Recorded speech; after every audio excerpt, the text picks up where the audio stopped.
ढेंकीकुट bike दुर्घटना रे गुरुकुल कर्मचारी मृत्यु।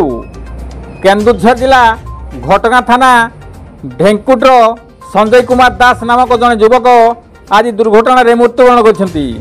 से गदाधरपुर स्थित पुड़टांगर ठारे थिबा श्री गुरुकुल स्कूल रे कार्यरत थिले। दिन 12टार स्कूल घटगां बैंक को जाउथिबा बेले बाट हरचनपुर ठारे एक गुरु रास्ता को चली जिबारु बाइक सहित धक्का लगी जद्वारा से गुरुतर होते।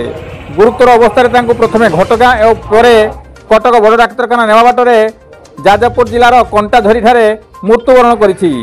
मृत्युशଯ୍ୟା निकट में गुरुकुलर एमडी डॉक्टर सत्यव्रत साहू समेत अन्य माने उपस्थित थे। गोविंद राउत का रिपोर्ट, केडी न्यूज।